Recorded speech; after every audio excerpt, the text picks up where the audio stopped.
Good evening all of you. Oscar education के online platform में आपका स्वागत है। इस वीडियो में हम लोग क्लास 12th के सबसे मोस्ट इम्पॉर्टेंट टॉपिक के बारे में अध्ययन करेंगे। टॉपिक है आपका कि अनुगमन वेग तथा वैद्युत धारा में संबंध। आइए समझते हैं। यहाँ पर एक छोटा सा फिगर के माध्यम से समझाया जा रहा है कि आपके पास एक चालक है। इस चालक में इलेक्ट्रॉन है। इन इलेक्ट्रॉन को एक एरो के माध्यम से क्या किया गया है, प्रदर्शित किया गया है।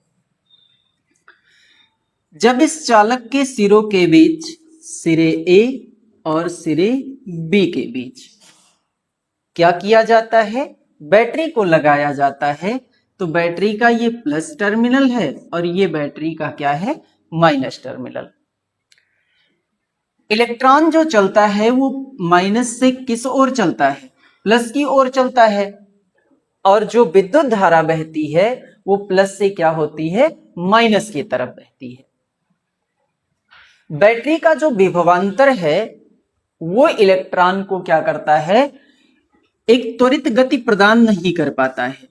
बैटरी का जो विभवांतर है वो इलेक्ट्रॉन को क्या करता है, त्वरित गति प्रदान नहीं कर पाता है, जबकि वो चालक खंड की लंबाई की दिशा में एक सूक्ष्म नियत वेग ही दे पाता है।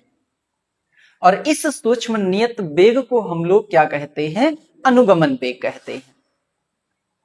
इलेक्ट्रॉन के डायरेक्शन को दिखाया गया है कि इलेक्ट्रॉन माइनस प्लेट से किस ओर चल रहा है, प्लस प्लेट की ओर। मान लिए कि इलेक्ट्रॉन जब ए से बी की ओर गया तो इस चालक खंड की लंबाई ए से जब बी तक जाता है तो ये कितना मीटर की दूरी तय करता है, तो यल मीटर की दूरी ये क्या करता है, तय करता है। बैटरी का जो विभवांतर है वो इलेक्ट्रॉन को क्या करता है, एक अनुगमन वेग देता है। तो इस इलेक्ट्रॉन का जो वेग है वो अनुगमन वेग कितना होता है, बीडी होता है। इलेक्ट्रॉन को यल लंबाई तय करने में कितना समय लगता है, तो ये स्मॉल टी समय लगता है। इतना तो आपका चित्र के बारे में हो गया। इसके बाद अब हम लोग ये देखते हैं कि चालक खंड के ये जो चालक है प्रति एकांक आयतन में कितने इलेक्ट्रॉन उपस्थित हैं। तो हम लोग मानते हैं कि चालक के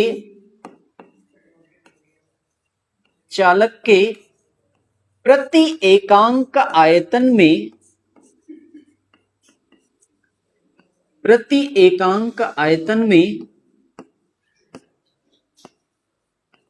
उपस्थित इलेक्ट्रॉन, प्रति एकांक आयतन में उपस्थित इलेक्ट्रॉन जो है वो कितने हैं, स्मॉल n है। ये जो चालक है, इस चालक के प्रति एकांक आयतन में जो उपस्थित इलेक्ट्रॉन है उसे कितना माना गया है, तो स्मॉल n माना गया है। इस चालक खंड का जो आयतन होगा वो लंबाई गुणे चौड़ाई और गुणे ऊंचाई होता है। लंबाई गुणे चौड़ाई को हम लोग क्या कह देते हैं, क्षेत्रफल, जिसे हम ए से इंडिकेट करते हैं। चालक की लंबाई जो है उसे हम लोग ऊंचाई कह देते हैं, यानी कि यच के स्थान पे यल भी प्रदर्शित कर सकते हैं। तो ए इंटू यल जो है उस चालक का कुल आयतन हो जाएगा। चालक के प्रति एकांक आयतन में उपस्थित इलेक्ट्रॉन स्मॉल n है, तब चालक के संपूर्ण आयतन में उपस्थित इलेक्ट्रॉन,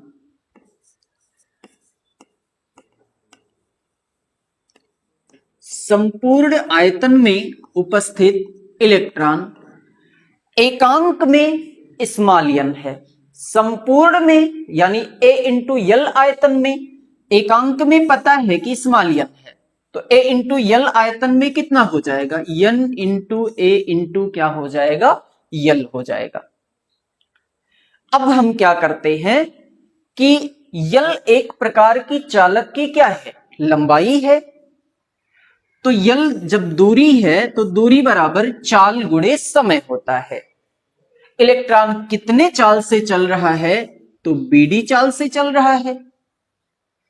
कितना समय लगाता है ए से बी तक, तो स्मॉल टी समय लगाता है। इसका मतलब यल के स्थान पर हम लिख सकते हैं बीडी इंटू टी। तो चालक के संपूर्ण आयतन में उपस्थित इलेक्ट्रॉन की संख्या को अगर कैपिटल एन से लिखें तो यहां पे आपको मिल जाएगा कैपिटल एन बराबर N into a into L के स्थान पर बीडी इंटू क्या हो जाएगा, टी हो जाएगा।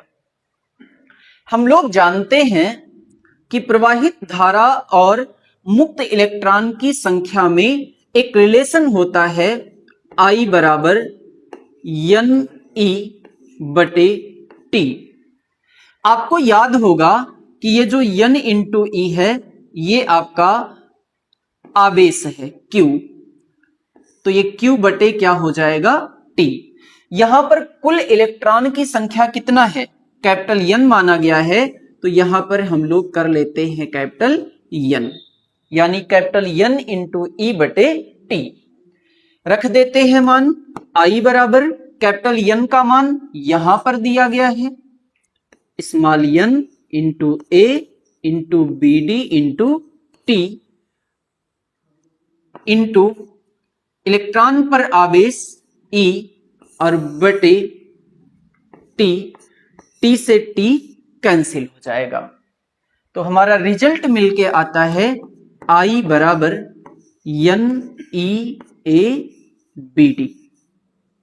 यही आपका संबंध है और यही संबंध आपका क्या कहलाता है, अनुगमन वेग तब वैद्युत धारा में संबंध कहलाता है।